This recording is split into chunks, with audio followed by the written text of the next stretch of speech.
Influenciadores, que é aquela agência de publicidade e propaganda, do Tiago Miranda, sócio do Léo Dias, do portal Léo Dias, que agenciou os influenciadores para que servissem como um exército para levantar suspeitas contra o Banco Central naquilo que concernia a liquidação do Banco Master.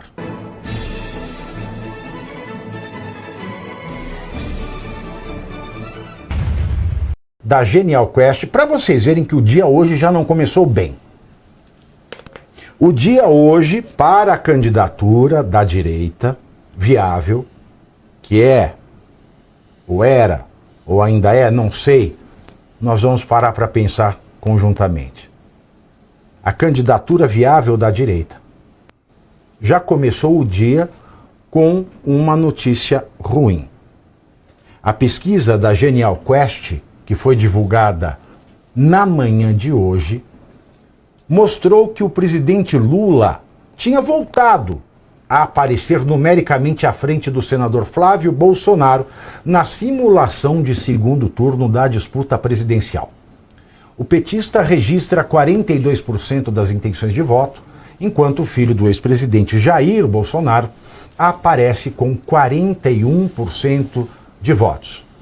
Os números configuram um empate técnico dentro da margem de erro da pesquisa. 14% dos entrevistados declararam voto em branco ou nulo, enquanto 3% disseram estar indecisos. Vocês percebam aí, coloca o gráfico de novo, Alemão.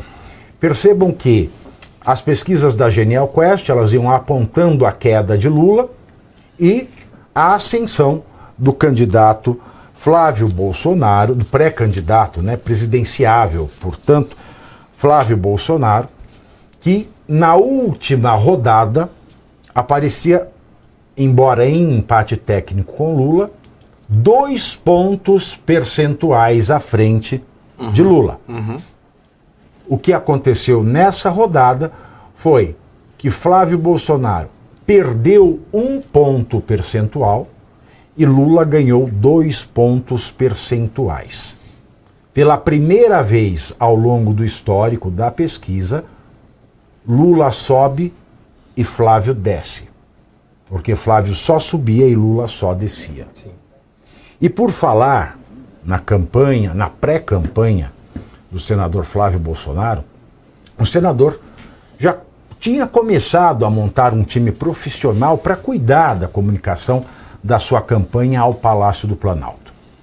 O grupo teria, ou terá, se ele continuar na corrida, publicitários específicos para ajudá-lo na preparação para os debates e até mesmo um diretor de cena para os eventos e programas da campanha. A coordenação geral da comunicação ficará ou ficaria a cargo do publicitário Marcelo Lopes, mais conhecido em Brasília como Marcelão, dono da agência Calix Propaganda. Agora, vocês vejam que o Marcelão, que é este publicitário que aparece aqui, nós mencionamos sobre ele ontem aqui no programa. O Marcelão, ele apareceu nas revelações do Tiago Miranda, dono da MIT, que é aquela agência de influenciadores, que é aquela agência de publicidade e propaganda, do Tiago Miranda, sócio do Léo Dias, do portal Léo Dias, que agenciou os influenciadores para que servissem como um exército para levantar suspeitas contra o Banco Central naquilo que concernia a liquidação do Banco Master.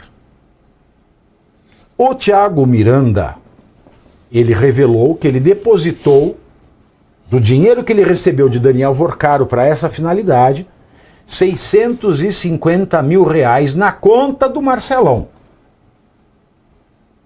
Marcelão diz que estornou esse valor porque não topou a brincadeira. Mas isso foi revelado ontem, no mesmo dia e horas depois de o Valdemar da Costa Neto ter dito: queremos o Ciro Nogueira no palanque de Flávio Bolsonaro. Então a situação que já estava ruim ontem, mesmo com a alegação do Marcelão de que ele estornou o pixizinho de 600 mil reais, que de fato entraram em sua conta, fica pior ainda. Com o aval de Flávio, Marcelão fechou uma parceria com o publicitário e empresário Walter Longo para que o profissional faça a preparação do senador para os debates. Walter é conhecido pela atuação em grandes campanhas do setor privado e por ter participado do programa O Aprendiz, apresentado por Roberto Justus. Aliás, a montagem da equipe de Flávio também inclui nomes que participaram do governo de Jair Bolsonaro. O movimento mais simbólico foi o resgate do publicitário Marcos Aurélio Carvalho, que participou da campanha presidencial de Bolsonaro em 2018 e ajudou a construir a estratégia digital do então PSL, partido pelo qual o ex-presidente se elegeu. Outro nome citado por aliados como atuante informal na pré-campanha é o do economista Marco Sintra, ex-integrante da equipe econômica de Paulo Guedes. Já a coordenação executiva de Flávio ficou com Vicente Santini, que ocupou diferentes cargos no governo Jair Bolsonaro, entre eles a Secretaria Nacional de Justiça e funções na Casa Civil e também na Presidência da República. Ainda sobre a estratégia de campanha que vinha sendo adotada, portanto uma estratégia de pré-campanha de Flávio, lideranças do Partido Liberal descartam a possibilidade de se afastar do PP, o partido de Ciro Nogueira, e do União Brasil, que é o partido de Antônio Rueda, potenciais aliados da legenda nas eleições, mesmo depois da operação da Polícia Federal contra o senador Ciro Nogueira, presidente nacional do PP, que tem a federação junto com a União Brasil, que é chamada de União Progressistas. A avaliação é que os partidos serão fundamentais para a campanha de Flávio em alguns estados-chave. Líderes do PL afirmaram que é preciso analisar os fatos com racionalidade, aspas para uma fonte. Não se pode confundir CPF com CNPJ, fecho aspas. E de acordo com o Estadão, a tática de jogar parado adotada pela pré-campanha de Flávio começou a dar sinais de esgotamento. Antes das revelações de hoje e depois de um crescimento robusto nas pesquisas que consolidavam cada rodada que ele era o favorito para ser eleito presidente do Brasil neste ano, o senador agora tende a enfrentar um cenário de estagnação, e isso foi antes das revelações de Vorcaro. E antes das revelações já se dizia que ele precisaria entrar efetivamente em campo se quisesse conquistar o eleitorado além da bolha bolsonarista. Lula ensaia uma oscilação positiva e a análise que isso, além de ser fruto do anúncio das medidas eleitoreiras do governo, é resultado da inércia de Flávio. Por ora, sua pré-campanha admitiu que ele é o filho e herdeiro do espólio político de Jair Bolsonaro.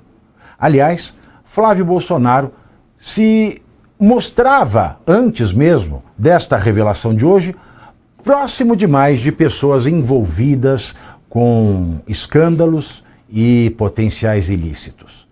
Antes, os nomes eram apenas Fabrício Queiroz, seu ex-chefe de gabinete, e do famoso esquema de arrecadação das rachadinhas, e o executado Adriano Magalhães da Nóbrega, da milícia, escritório do crime e a quem condecorou na prisão.